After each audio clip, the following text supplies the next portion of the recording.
inerentes a todos os seres humanos, independentemente de raça, sexo, nacionalidade, etnia, idioma, religião ou qualquer outra condição, os direitos humanos são assim definidos pela Organização das Nações Unidas. Já garantir e manutenção de tais direitos solicita uma visão de mundo de respeito e valorização da vida e da dignidade humana. Mas isso só é possível com os esforços empenhados por órgãos governamentais e pela sociedade civil. Todos e todas nós podemos e devemos nos movimentar em defesa dos direitos humanos. E após 70 anos da publicação da Declaração Universal dos Direitos Humanos, continua importante e urgente a nossa atenção com essa carta que nos informa e faz refletir sobre os direitos fundamentais e universais da humanidade. Mas a nossa história continua a nos perguntar: o que nós sabemos sobre os direitos humanos?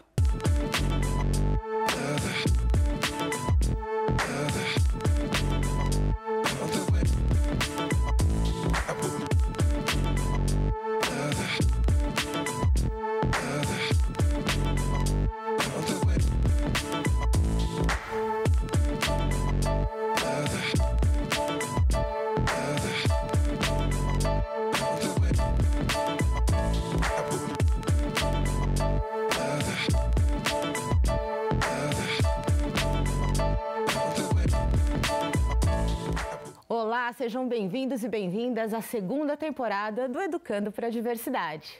Nosso programa é um espaço de diálogo que tem como objetivo a valorização de uma política institucional de respeito à diversidade, à inclusão e à cultura de paz, e que conta com o apoio do convênio Unesp Santander. Nós vamos iniciar a temporada tratando de um tema chave quando se pensa em diversidade. Nós vamos falar sobre direitos humanos.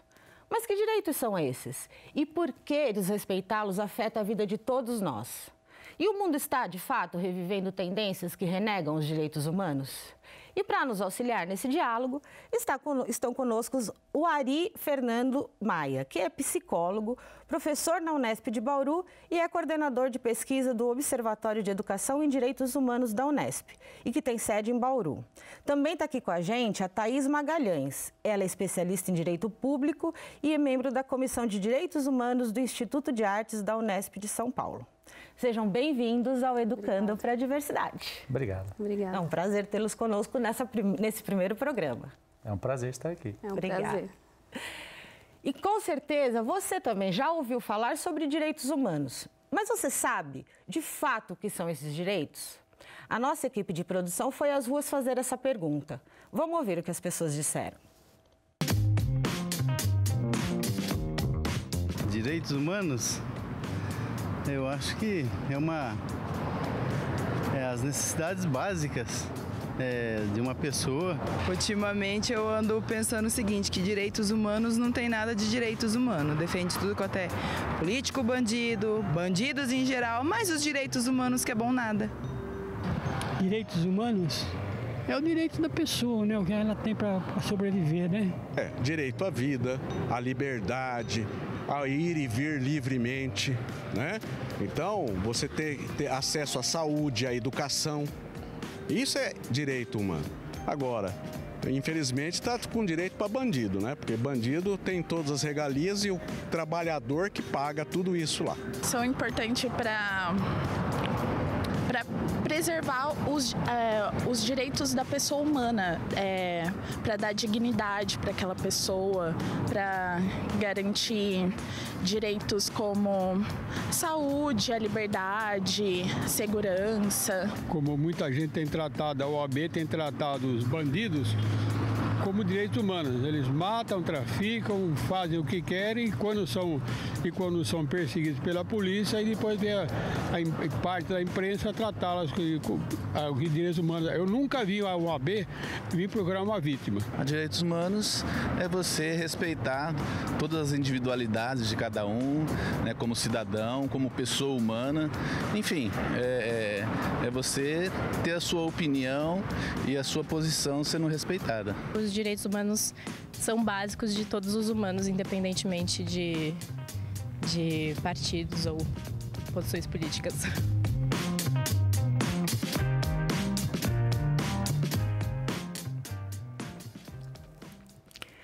Olha, né? Então, nós vimos no VT que são vários olhares, né? Mas, no geral, nós percebemos que existem, né, alguns problemas. A gente não fala muito sobre direitos humanos, né? Então, assim, eu quero começar com essa pergunta. Né? Vamos ao básico necessário e o que são direitos humanos e por que eles são fundamentais? E aí eu quero os dois responderem. Ok. A ideia básica de direitos humanos que é a garantia mínima de dignidade a todas as pessoas, né? Ou seja, que todas as pessoas, sem distinção, elas têm direito à liberdade, à moradia, à saúde, a um trabalho digno, enfim, todo o mínimo para garantir a dignidade da pessoa humana. No plano legal, formal, de fato, os direitos humanos são esse conjunto mínimo de garantias da dignidade humana, que pressupõe liberdade, igualdade, respeito às diferenças, assistência social, universais, né, a todos os seres humanos. Num plano histórico, político, se você for analisar os direitos humanos, eles são, assim, determinados movimentos sociais, em determinados momentos da história, afirmaram as suas perspectivas de direitos como universais. Então, a burguesia revolucionária afirmou a liberdade do indivíduo como uma perspectiva universal para a humanidade. As lutas operárias sindicais do século XIX afirmaram a igualdade e o mínimo de garantias à assistência social, à saúde, à educação, como uma perspectiva universal para a humanidade. As lutas anticoloniais do século XX e as lutas de grupos minoritários, feministas, negros, LGBTs e etc., no século XX, afirmaram o respeito às diferenças como perspectiva universal para a humanidade, e tudo isso está incorporado nos direitos humanos, né? Então, numa perspectiva, o terceiro nível, ético-política, os direitos humanos são um conjunto de valores de respeito à vida, à dignidade, à liberdade, à igualdade, o respeito às diferenças, né? O acolhimento de todo ser humano numa comunidade humana em que ele possa usufruir, né, do conhecimento, da riqueza que a humanidade produz. E aí está o principal obstáculo aos direitos humanos, quer dizer, a sociedade de fato não funciona exatamente assim, né? Ela é uma espécie de luta de grupos políticos e econômicos e etc., não é? Portanto, talvez num quarto nível, né, os direitos humanos são uma espécie de horizonte utópico, né, daquilo que nós gostaríamos que acontecesse e que trabalhamos para que aconteça. Tá? Utópico, né? E assim, existem forças contrárias. Claro. Né? Nós temos certos setores, por exemplo, que defendem ideias que banalizam, né, o conceito de direitos humanos e todas essas ideias que são difíceis de defender, né? Eu vou para um exemplo extremo defendido por certos setores, né? Que bandido bom é bandido morto, né? Por exemplo, isso é uma violação, né, dos direitos humanos nesse sentido que você traz, não é, professor? Claro. Claro, porque, veja, a defesa da vida, ela não é de alguém especificamente. A vida dos policiais é importante, a vida das pessoas que são chamadas de bandidos é importante, porque a própria palavra bandido já traz atualmente, né, um campo semântico aí que desqualifica a vida dessa pessoa. Então vamos lá, se nós vamos respeitar a dignidade humana, nenhuma vida vai ser desqualificada, por princípio, tá? E mesmo o pior dos homens tem que ter um julgamento por um júri isento. Sim, um julgamento justo, né? Dentro de um processo legal. Sim. Não é? E a pena de morte não está prevista no nosso país, mesmo depois de um julgamento. Exato. E, portanto, você não pode condenar alguém à morte antes disso acontecer, não é? Ou seja, nós estamos falando de garantias mínimas. Mínimas. Tá? Ademais, não é? Em algum momento nós vamos ter que discutir também o seguinte, quer dizer, o que transparece é que nós temos um déficit enorme de educação em direitos humanos. As pessoas ainda não sabem bem o que são os direitos humanos e não é só um déficit de educação formal da escola, quer dizer, até a última jovem que apareceu falou acertadamente, né? Quer dizer, o que indica que talvez ela tenha tido esse tipo de conteúdo na escola. é principalmente um déficit de experiência de direitos humanos. Nós não temos uma cultura de respeito aos direitos humanos. A cultura brasileira é extremamente violenta, desigual. Nós temos um trabalho, um processo histórico, né? De movimentos até a gente conseguir chegar nos direitos humanos como eles são hoje. Né? Nós temos movimentos que antecederam. É isso, fala um pouquinho para a gente sobre isso. Eu acho que retomar um pouco o que o professor falou, né? Quando a gente fala dos direitos humanos vinculado aos ideais de liberdade, igualdade e fraternidade na Revolução Francesa, a gente deixa de lado, por exemplo, uma atuação importante da Revolução do Haiti, né, que vem como ela acontece na esteira dessa Revolução Francesa e que vai discutir humanidade de quem, né? Então, os negros que estavam escravizados na colônia de São Domingos, né? Eles vão reivindicar essa liberdade também, né? Então, é a humanidade de todas as pessoas, né? E eu acho que a invisibilidade dessa narrativa contribui para esse estigma. Mas voltando um pouco ao papel dos movimentos sociais, ele é importantíssimo na luta dos direitos humanos, né? A gente tem, por exemplo, uma atuação do movimento negro na Assembleia Nacional Constituinte. A gente tem a atuação das intelectuais Lélia Gonzalez, Helena Teodoro, a parlamentar Benedita da Silva, que vão levar essas pautas de direitos humanos, que são direito à moradia, direito à saúde, alertar para a violência policial, a situação do cárcere, os direitos das mulheres. Tudo isso é discutido já na Assembleia Nacional Constituinte e é recepcionado pelo texto constitucional, né? Então, a importância que tem dos movimentos sociais para a inserção do debate de direitos humanos no cenário político, né? No cenário institucional. O embrião da ONU é uma coisa chamada Liga das Nações, que foi fundada no entreguerras, entre a Primeira e a Segunda Grande Guerras Mundiais, né? E, obviamente, fracassou, né? A tentativa da Liga das Nações era evitar que a barbárie da Primeira Guerra Mundial se repetisse, e ela não só se repetiu, como se aprofundou, não é? Assim, a ONU, a Segunda Guerra Mundial gerou um limite, um limiar histórico, porque, veja, depois da bomba atômica e depois de Auschwitz, a humanidade se deu conta de que nós tínhamos a capacidade técnica de nos aniquilar e aniquilar o planeta. E esse horizonte não está distante de nós ainda, né? Ainda há espalhadas pelo mundo ogivas nucleares, nós estamos, né, aquecendo o planeta por conta da nossa ação. Quer dizer, esse nosso modelo de exploração da natureza talvez seja insustentável num curto prazo, não vou nem dizer no médio prazo. Sim. Né? E os direitos humanos abrangem isso também, quer dizer, existem direitos das futuras gerações de usufruir um meio ambiente minimamente equilibrado para que elas possam ter uma vida razoável, né? Agora, tudo isso se insere em lutas políticas, como bem a Thaís citou, né? E isso vale para a ONU também, quer dizer, a própria Declaração de 48, ela contém tanto direitos do campo da liberdade do indivíduo, como direitos sociais. E isso dentro de uma perspectiva que formalmente diz a indivisibilidade dos direitos, a universalidade dos direitos, mas olha o que aconteceu na própria ONU, quer dizer, 18 anos depois da declaração é que os pactos internacionais de direitos civis e pactos internacionais de direitos sociais foram firmados. Demorou 18 anos no contexto da Guerra Fria. E foram firmados 2 pactos, não um. Isto é, a indivisibilidade ficou aí já comprometida, né?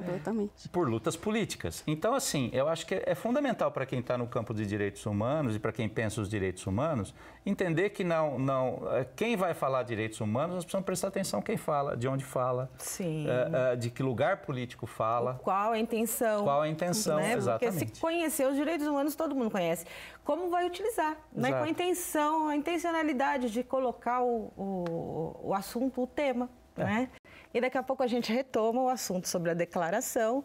E agora nós vamos ver um vídeo sobre o surgimento da ONU. Vamos dar uma olhadinha? A ONU foi criada após a Segunda Guerra Mundial como forma de evitar um novo conflito e assegurar a paz. Atualmente, é composta por 193 países membros que financiam a organização. Os principais objetivos da ONU são zelar pela segurança internacional, promover a sustentabilidade e o desenvolvimento inclusivo e proteger os direitos humanos. Thaís, como a gente comentou anteriormente, o surgimento da ONU teve uma importância para a formulação da declaração, né? Queria que você comentasse isso um pouquinho para a gente. O surgimento da ONU surge, né, nesse contexto pós-guerra, em que tem muita violência, né, e massacres. E a Declaração de Direitos Humanos, que surge em 1948, logo após, ela é fundamental como influenciadora do sistema de direitos humanos no mundo, né? Então, ela vai influenciar as constituições, as legislações, no caso do Brasil, a Constituição de 88, né? Que recepciona inúmeros princípios que constam dessa Declaração de Direitos Humanos e no mundo, né? Além disso, tem o Conselho Nacional de Segurança da ONU, que vai cuidar da segurança internacional, né? Paz e segurança internacional, e que, na violação desses direitos, tem a possibilidade de sancionar os países, né? As sanções econômicas, no caso. Então, esses são alguns dos reflexos que tem a Declaração de Direitos Humanos para a sociedade, né? Sabe, para nós esse tema é muito importante, por isso ele faz parte justamente da segunda temporada como o primeiro tema que a gente está tratando. E por falar em segunda temporada, né, vocês notaram que o nosso cenário está diferente. E para falar um pouco sobre as inspirações desse cenário, eu chamo aqui a Natália Mota, que é a autora desse lindo painel. Natália, seja bem-vinda ao nosso programa. Muito obrigada. Já é de casa, né? Fica à vontade. Obrigada. Natália, conta pra gente um pouco da inspiração aí desse nosso painel maravilhoso. Professora, essa Natália maravilhosa. Prazer. A minha inspiração, ela parte principalmente das histórias que eu conheço, das pessoas que eu conheço, das pessoas que transam histórias comigo, que me inspiram muito, e as pessoas que eu conheço pela rua, enfim. As minhas histórias e as histórias das pessoas também, assim, tudo que engloba isso. E assim, a gente sabe que você aí é ativista, mulher negra, né? Tá ligada, o seu trabalho está sempre ligado à questão dos direitos humanos, não é isso? Sim, sim. Como é que assim você trabalha isso? Como é que você pensa os seus temas e os seus trabalhos e a relação com os direitos humanos? Eu penso que para mim, enquanto mulher, poder ocupar as ruas, o espaço público, né, no meio do grafite, é uma conquista muito grande de um direito humano, né, de nós mulheres poder estarmos na rua e poder fazer as nossas trajetórias, poder pintar muros, poder grafitar, poder ocupar esses espaços que antes foram negados para nós mulheres.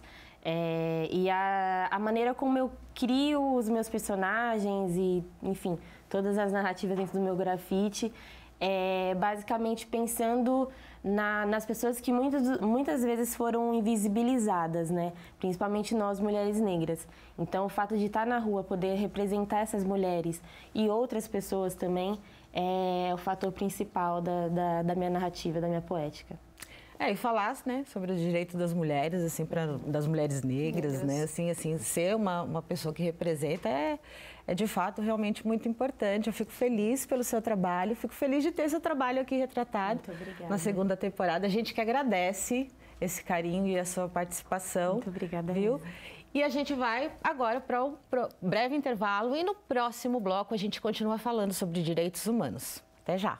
Os direitos humanos no Brasil têm um histórico de serem desprezados, né, durante a ditadura militar, que foi um acontecimento muito recente na nossa história ainda, e que devido ao governo atual, você vê que as pessoas não tratam bem ainda esse período tão traumático da nossa história, e as pessoas acabam aceitando coisas que são bárbaras, como o assassinato do músico pelos PMs, 80 tiros, uma barbárie assim sem tamanho, assassinato da Marielle. Todo mundo ou trata com indiferença ou trata como se fosse normal.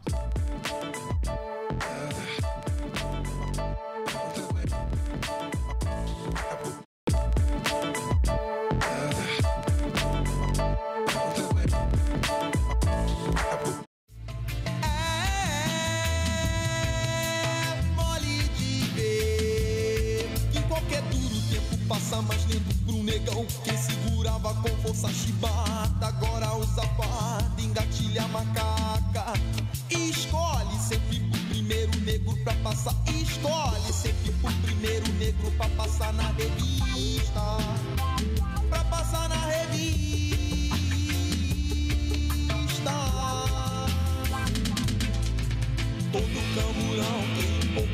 navio negreiro. Todo camburão tem um pouco de navio negreiro. Todo camburão tem um pouco de navio negreiro. Estamos de volta com a segunda temporada do Educando para a Diversidade. E nesse bloco nós vamos conhecer as características fundamentais dos direitos humanos e também conferir um projeto da Unesp que visa despertar as crianças para a cidadania.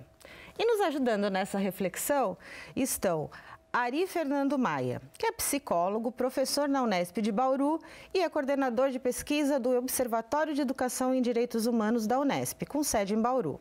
Também está aqui com a gente a Thaís Magalhães, que é especialista em Direito Público e é membro da Comissão de Direitos Humanos do Instituto de Artes da Unesp de São Paulo. Agora, nós vamos ver um vídeo feito pela ONU em 2018. Foi em ocasião dos 70 anos da Declaração dos Direitos Humanos. We stand today at the threshold of a great event, both in the life of the United Nations and in the life of mankind.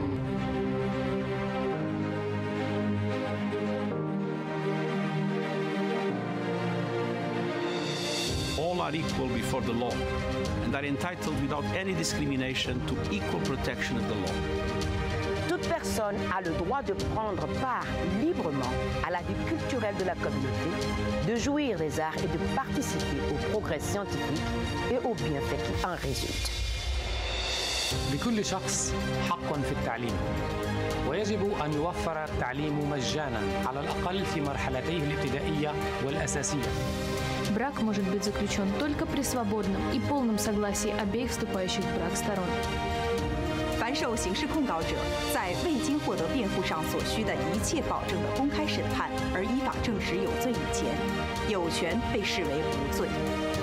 Toda persona tiene deberes respecto a la comunidad, puesto que solo en ella puede desarrollar libre y plenamente su personalidad.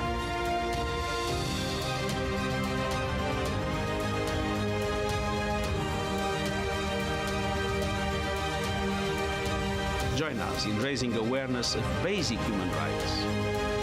Record yourself reading an article of the Declaration in your own language.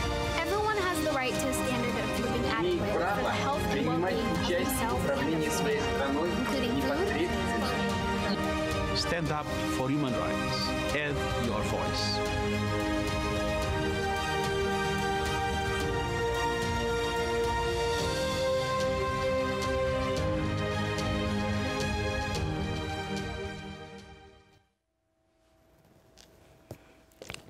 No início do bloco, nós começamos com uma música do Marcelo Yuca e ela narra, assim, a violação, né, dos direitos humanos e uma situação quando eles não são universais, né?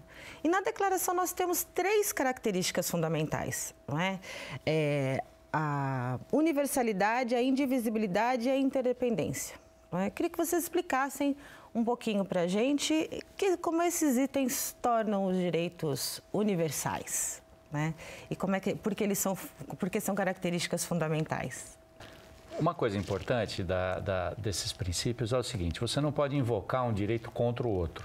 Eu não posso invocar, por exemplo, o direito de ter opiniões e expressar opiniões para expressar a opinião de que mulheres são inferiores aos homens do sexo masculino, por exemplo, que é uma opinião completamente preconceituosa. Tá? Isso diz respeito à indivisibilidade, ao fato de você não poder simplesmente absolutizar um direito e jogar ele contra o outro. A declaração é um todo. E o eixo fundamental da declaração é a dignidade do ser humano, de todos e qualquer ser humano, independentemente de qualquer diferença ou estereótipo social que pese sobre aquele sujeito. Porque, afinal de contas, note, a diferença é universal. Todos nós somos diferentes dos outros seres humanos. Só que algumas diferenças pela cultura são estigmatizadas. Se cola a determinadas diferenças, né, um aspecto de inferioridade, E às vezes não é um traço com o qual a pessoa nasceu. A pessoa sofreu um acidente, por exemplo, tem uma deficiência física, tem um comprometimento que altera a sua fala e etc. E isso vai gerar uma série de déficits de direitos, de usufruto de direitos para essa pessoa. Mas isso não pode representar um déficit de direito, e é isso que os direitos humanos dizem, a universalidade. Quer dizer, embora a cultura possa pensar você, colocar em você, né, a ideia de que você tem uma inferioridade qualquer, a ideia dos direitos humanos é não.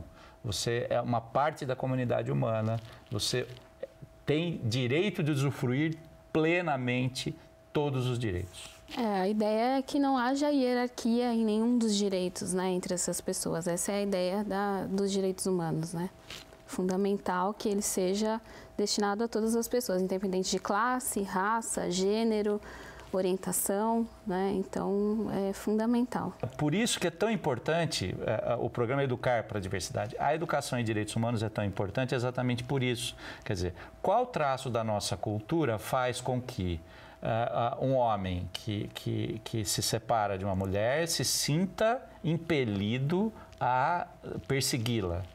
Né? E quantas mulheres não são assassinadas pelos seus ex-companheiros? Quer dizer, que traço da cultura reforça isso? Nós precisamos mudar a cultura. Sim. A educação em direitos humanos não é só ensinar direitos às pessoas. Sim. Né? É denunciar e observar esses aspectos da nossa cultura que são francamente contrários a esta ideia muito interessante, não é? Da unidade da humanidade no direito e da unidade na diversidade, porque nós não somos iguais. É uma mudança de visão. Exato. Né? De mundo, é um cambiamento de olhar. Né? Para como a gente está, como a gente age, como a gente vê, como a gente vivencia, como a gente se relaciona, interage no mundo. Exatamente. Né? E, Thaís, assim, eu queria que você comentasse um pouco sobre a repercussão da Declaração Universal dos Direitos Humanos pelo mundo. Né? Nós sabemos que, assim, ela não tem uma força de lei, mas ela influenciou muitas cartas, né, de Constituição. Eu queria que você comentasse um pouco dessa repercussão, da importância dela. A importância da Declaração de Direitos Humanos, como você mesma disse, é essa influência nas legislações e nos tratados internacionais e nos sistemas de proteção de direitos humanos, né? Como nas constituições dos estados no Brasil, na Constituição Federal de 1988, em que os princípios dessa declaração eles são recepcionados pela Constituição. Então, ela é fundamental para a proteção dos direitos humanos, tanto internacionalmente como nacionalmente dentro dos estados. E a Declaração Universal dos Direitos Humanos tem 30 itens. Eles tratam dos direitos fundamentais que garantem a nossa existência. Mas será que as pessoas conhecem algum desses direitos? Nós vamos ver. Liberdade de ir e vir é um direito humano. É o direito à vida, eu creio. O direito à vida deve ser um deles. Não tenho noção. Não tô por fora. O que mais a gente vê é o pessoal ligado a presídio, essas coisas, né? Que o pessoal dos direitos humanos vão. É mais isso, né? Que a gente ouve, né? Não me recordo, não. A pessoa humana, ela tem direito a ser livre, a igualdade. Não saberia dizer. Não tenho lido a respeito. Todos têm direito à moradia, todos têm direito a uma qualidade de vida decente. Direito à vida, o direito à saúde, né? O direito à infância, né? O respeito à infância do cidadão.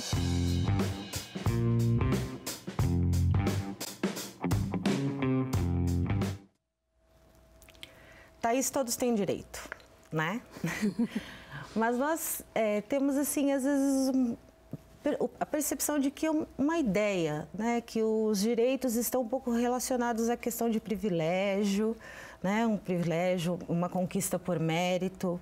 Isso faz com que a gente perceba um distanciamento do exercício da cidadania, né? É real isso, porque a gente não tem o conhecimento sobre os direitos, é isso? Nos afasta do exercício da cidadania? A gente não tem o conhecimento dos direitos, mas também a gente tem a constante negação dos direitos a uma camada mais vulnerável da sociedade, né? né? Então, isso acaba que dizendo que os direitos humanos, ele não é para mim, né? Então, não tem como a gente falar também em mérito, quando a gente fala em direitos humanos, né? Porque a gente tem constantemente a humanidade de algumas pessoas sendo negada, né? Seja a questão do jovem negro, que cada 23 minutos é assassinado, seja quando a gente fala da comunidade LGBT, em que a expectativa de vida de uma pessoa trans é 35 anos. Por isso que é importante a educação em direitos humanos, como o professor falou, e essa aproximação dos direitos humanos com as lutas políticas, né? E das reivindicações das pessoas, de moradia, de educação, de saúde, né? Não tem como falar em direitos humanos sem uma aproximação e uma conexão com a luta política. Uma educação para a cidadania. E uma educação para a cidadania. Né? E é importante que essa educação para a cidadania comece desde cedo nas escolas. E é o que propõe a parceria da Rede Municipal de Ensino e do Observatório de Educação e Direitos Humanos da Unesp, que é coordenado pelo professor Clodoaldo Cardoso. E no estúdio, para nos falar como esse projeto da EMEA, que acontece aqui na cidade, está a diretora Renata Landi. Renata, seja muito bem-vinda ao nosso programa. Obrigada. Que bom tê-la aqui conosco, para dividir um pouco da sua experiência. Fique à vontade. Obrigada. Renata, conta pra gente, então, um pouco de como é essa concepção na escola da importância de educar para a cidadania. E como é que as atividades, elas levam para esse caminho? A faixa etária que nós trabalhamos é de 1 a 5 anos de idade. Talvez as pessoas pensem assim, mas o que vamos fazer com crianças de 1 a 5 anos de idade, né? Nessa concepção de cidadania. Então, o nosso trabalho, muito ligado realmente à questão dos direitos humanos, onde tem a cidadania também como um direito dele, nós trabalhamos com essa criança na maneira que ela concebe o mundo. E a maneira que ela concebe o mundo é na linguagem inicial do lúdico. Então, é dessa forma que a gente vai trabalhando com a criança e dentro dos momentos pontuais que acontecem com ela dentro da escola, que a gente vai mostrando, vai construindo situações, atividades para que ela possa compreender. Só vou te dar um exemplo. Num momento em que se tem que uma criança negra, ela não gosta dela. Então, nós vivenciamos isso na escola e foi uma experiência muito rica. Quando a professora falou assim, vamos trabalhar isso para que ela se aceite, que o grupo também aceite. E foi trabalhado com a professora isso através de uma história, né? A Menina Bonita do Laço de Fita. Ah, sim. Então, trabalhou-se de forma de teatro, de bonecos com as crianças e, ao final da história, a criança negra, ela ficou apaixonada por ela mesma. Então, ela se reencontrou, ou melhor, ela encontrou quem ela era. E as crianças a identificaram profundamente. Olha, é ela, a menina bonita do laço de fita. E todas as crianças reagem muito bem à proposta, assim. Sim, porque reagem, porque fala a linguagem dela. A linguagem da criança é diferente da nossa linguagem neste momento como adultos. Então, você vai falar a linguagem da criança de 1 a 5 anos na linguagem dela. É na linguagem do jogo, é na linguagem do teatro. É essa linguagem que você trabalha, que você sente a criança e ela sente o que você está transmitindo a ela.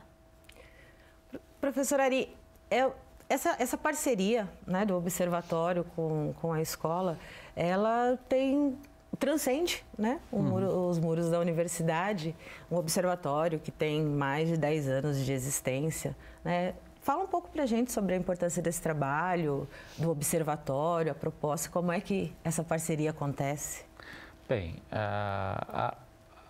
o observatório, ele é uma espécie de local na universidade em que a gente procura fazer várias atividades, né, envolvendo, eventualmente, pessoas como a Renata, que muito competentemente dirige esse trabalho, né, de educação e direitos humanos na escola municipal aqui de Bauru, e projetos de pesquisa, de iniciação científica, de mestrado, dialogando também com outros professores da universidade, com outros cursos da universidade, né? Porque o desafio de fazer educação em direitos humanos é que a educação em direitos humanos não é só um conteúdo, quer dizer, não é só ensinar que existem direitos, mas ela tem uma forma, né? Quer dizer, é preciso que a própria instituição escolar e a própria universidade também, num certo sentido, né, respeite os direitos. Senão vai haver um conflito entre forma e conteúdo. Né? Quer dizer, veja, o exemplo da Renata é muito significativo. Não é um conteúdo, ela não disse para a criança, você tem direito. Não, se fez uma espécie de vivência no qual esse direito de ter a sua própria condição, seja ela ser mulher, ser negro, ser indígena e etc., não é um elemento que gera a discriminação. Tá? Não é um elemento que gera uma diferença, uma atribuição de uma menoridade ali, de um menor usufruto daquilo que a instituição oferece, etc. E esse trabalho que nós realizamos hoje, que nós temos um acompanhamento com o Observatório há mais de 10 anos também, foi uma construção. Foi uma construção entre nós, educadores, junto com o professor Clodoaldo, no observatório. Uma construção em que a gente, cada dia, cada momento, a gente tem que se refazer, se reconstruir na compreensão da questão dos direitos humanos. Porque senão você não o acolhe, você não o abraça com a intensidade que ele deve ter. Acho que isso que ela falou é essencial. Quer dizer, nós fazemos muitos estudos no Observatório. O Observatório tem muitas reuniões de estudo, de leitura, de debates. E acho que, assim, aprender sobre os direitos humanos é um trabalho, de fato, cotidiano, até de autocrítica. Porque a nossa cultura não é uma cultura de respeito aos direitos humanos. E nós somos educados nessa cultura contrária aos direitos humanos. E, nesse sentido, nós precisamos nos reconstruir a cada momento. Sim. Pensar os nossos próprios preconceitos. Sim. São espaços de diálogo. Né? Claro. Sim. Se a gente não dialoga, não constrói, a gente não modifica olhares, não recebe novos olhares. Não é? E é mais ou menos assim o seu trabalho na Comissão de Direitos Humanos, na Unesp, em São Paulo, Thaís? Como é que é lá? A Comissão de Direitos Humanos em São Paulo ela é construída a partir da mobilização dos técnicos administrativos, né? É uma iniciativa dos técnicos administrativos da unidade. E aí, em 2015, tem um grupo de trabalho que vai construir quais seriam as atribuições dessa comissão. E ela é constituída por portaria em 2016. Ela é formada por estudantes e funcionários, né, majoritariamente, na verdade, por mulheres, mas majoritariamente negras. E a proposta é exatamente essa, né, a construção e a educação de direitos humanos com a comunidade. E abarcando a comunidade não só de estudantes, técnico-administrativos, docentes, mas também as trabalhadoras e trabalhadores da terceirizada, né. Então, a Comissão de Direitos Humanos tem essa proposta de diálogo, né, com a comunidade sobre direitos humanos. Então, a gente faz oficinas de educação em direitos humanos, ciclos de formação, boletins informativos, né? A gente tem também plantões de atendimento que a gente faz, mensais, né, quando há uma vítima tem uma situação de violação a direitos humanos, a gente faz esse atendimento da vítima, dizendo quais os mecanismos que existem, institucionais. Então, é um trabalho assim, que tem crescido cada vez mais na unidade, né? E de dialogar também, inclusive, com os coletivos que existem e o NUP, que é o Núcleo Negro de Pesquisa e Extensão. Professora, assim, e como é a importância desse trabalho na comunidade, né? Como é que ele transcende o espaço da sua escola? Nós estamos falando de transcendências aqui. Olha, uma coisa importante, não basta só nós irmos com a criança. No primeiro momento, nós começamos a trabalhar com as pessoas pertencentes à escola, professores e os demais funcionários.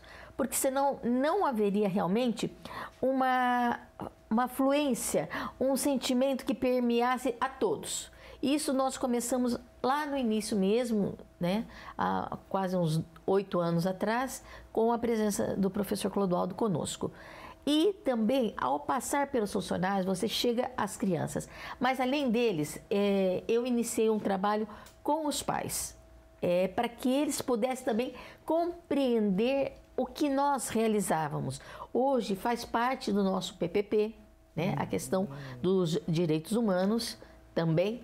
E essa questão... Não só registrado como efetivo, né? Para os pais... a gente também partiu numa questão que para eles é fundamental. Eles entenderem isso foi numa dinâmica, eles viram todas as crianças que haviam na escola. E todas eram crianças, eram seus filhos. Todas crianças, todas diferentes, todas com direito à educação, que lá estavam. E direito de serem respeitadas nas suas diferenças, fossem elas de cor, de questões de saúde, de inclusão. Então, tudo isso permeia o trabalho com a comunidade. Então, eu agradeço a sua participação. Obrigada. Aqui de trazer para a gente esse exemplo. Eu agradeço também. Muito obrigada. E nós vamos agora, então, para um breve intervalo. E na volta nós vamos falar sobre os direitos humanos do Brasil. Eu acho que os direitos humanos vem sido totalmente deixado de lado. É um tema que virou quase um tabu pra gente na sociedade brasileira, visto que tem sido muito associado com posições políticas ou coisas do tipo e algum tipo de privilégio, que não é isso, não tem nada a ver com isso, e que são direitos que as pessoas deveriam seguir, sabe? Direitos não, tá na Constituição, sabe? As pessoas deviam saber a importância disso.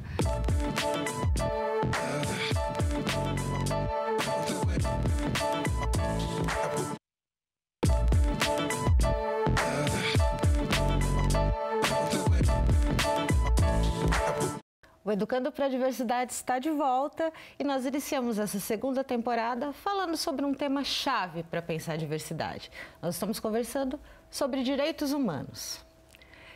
E conosco, aqui para ajudar nessa reflexão, nós estamos com o Ari Fernando Maia. E ele é psicólogo, professor na Unesp de Bauru e também coordenador de pesquisa do Observatório de Educação em Direitos Humanos da Unesp, com sede aqui em Bauru.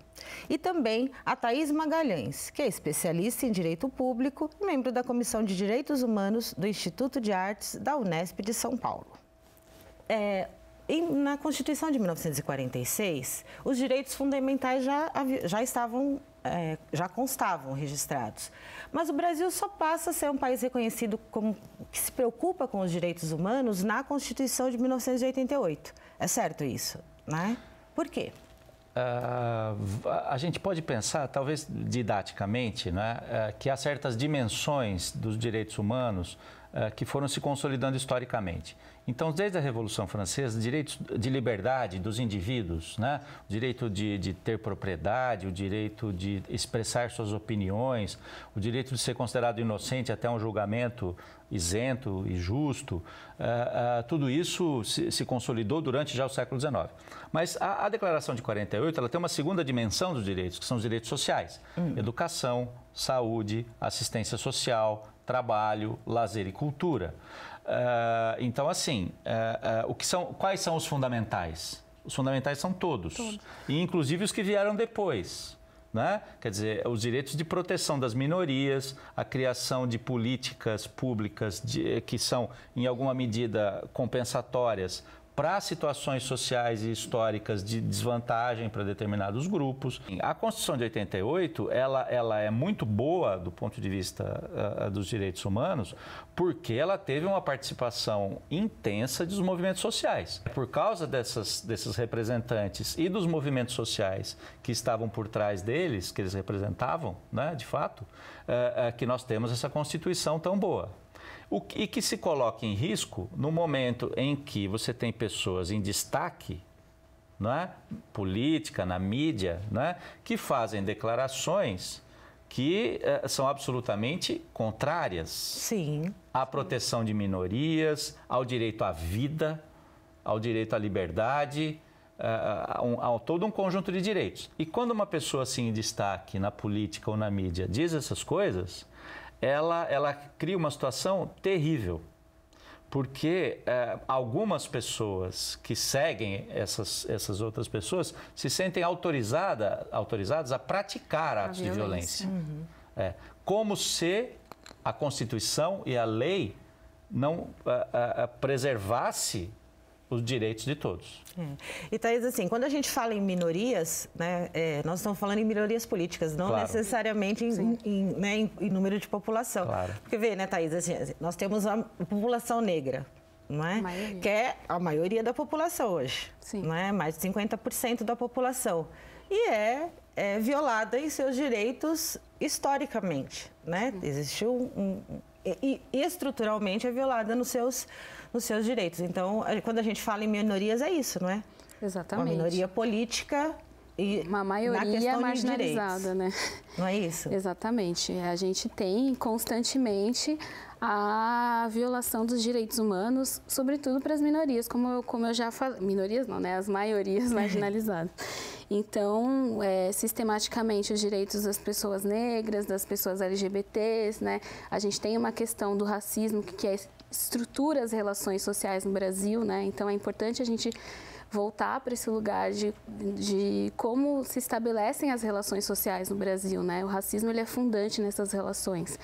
Então, quando a gente tem no cenário político esse discurso que legitima essa violência, né? Essa permissividade, como o professor falou, ela só vai aumentando a violação de direitos humanos. Se a gente pensar em 2019, a gente tem já vários exemplos de crimes ambientais, massacres em penitenciárias, né, de diversas ordens, né? Então, e que reverbera nos direitos das pessoas, nos direitos né? das pessoas. Influencia nos contextos de vida. Né? O direito à terra, o direito dos povos da floresta, né?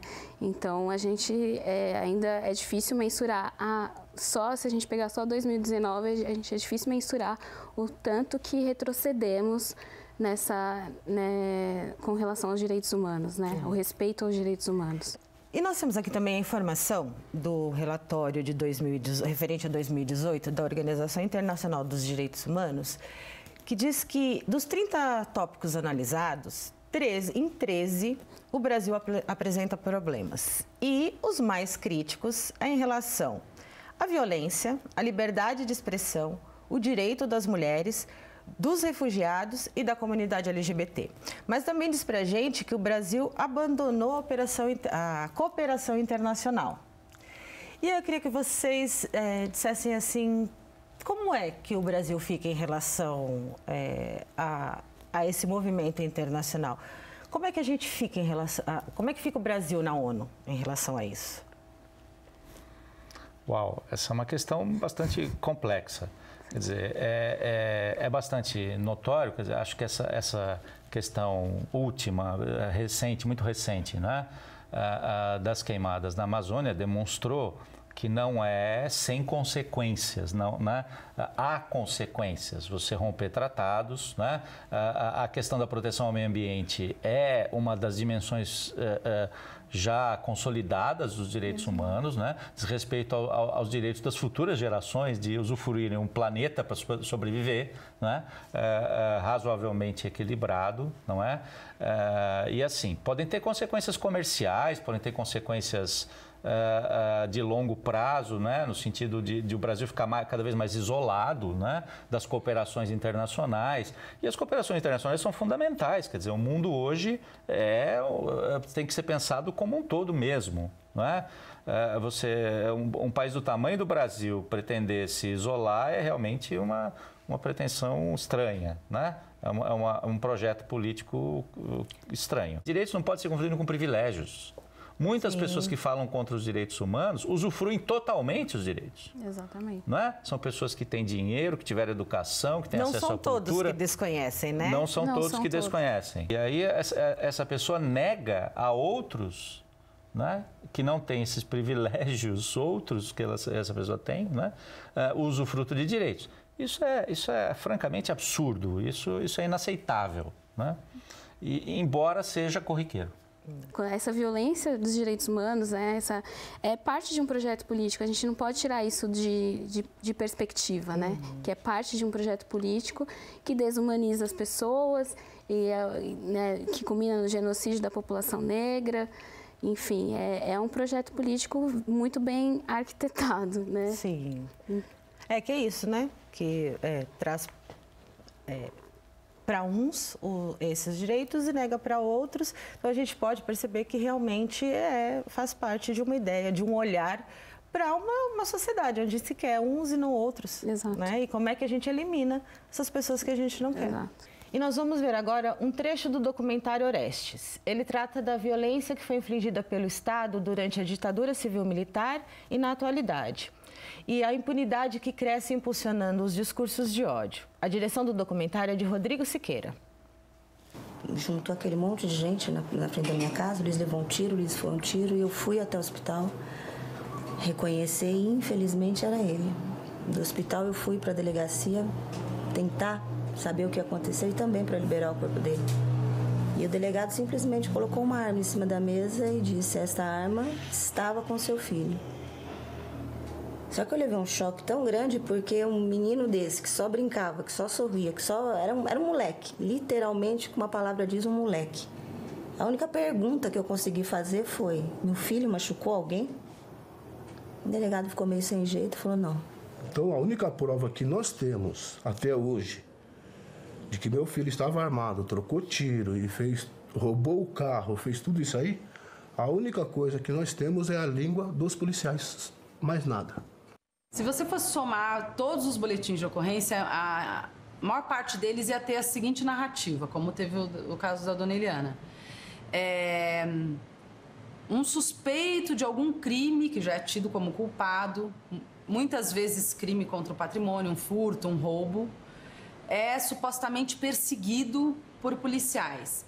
E nessa perseguição, o bandido, né, e aí já começa a se nominar e taxar, atira contra os policiais. E os policiais são obrigados a, revidando, atirar nesse suposto bandido. Essa é a história clássica, né? E aí, quando você vai estudar o fenômeno, quando você junta todos os véus, a primeira coisa que é estranha e que, na verdade, desafia a inteligência é, numa realidade tão complexa, como que as histórias se repetem exatamente da mesma maneira? A gente traz esse documentário e percebe, assim, que realmente tudo que a gente tratou durante o programa, né, está refletido aí, né, na violação dos direitos, como esse projeto é arquitetado, né, como é feita a manutenção desse projeto, como as pessoas são e que a violência, né, que a justiça seletiva tem cor, classe, gênero, tem raça, tem uma série de coisas, né? Mas nós temos um movimento, né, que não para. O seu, o do professor, ou da professora que esteve aqui, o nosso, né, que é de enfrentamento a essa realidade. Então, eu quero que a gente faça essa reflexão, diga assim, nós estamos fazendo esse movimento, então como é que a gente consegue pensar em assegurar os direitos humanos para todos, né? Como nos diz assim a declaração. E aí pensando em todos com a diferença de cor, classe, gênero, com as condições de gênero, como é que a gente faz para trabalhar nesse projeto? Eu acredito que é a continuidade, né, desse movimento, né, desse diálogo com os movimentos sociais, da conexão com a luta com os movimentos sociais, do papel fundamental que tem a educação e direitos humanos, né, como a gente falou ao longo do programa.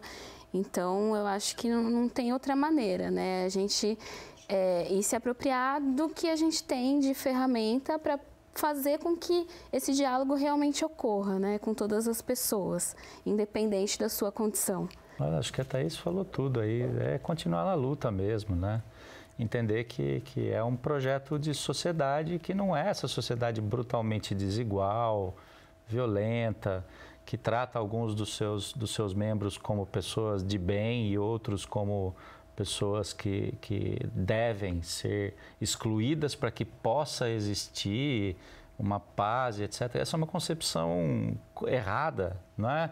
Quer dizer, nós teremos mais paz quando todos puderem ser incluídos, respeitados nos seus direitos básicos, ter garantidos esses direitos, né?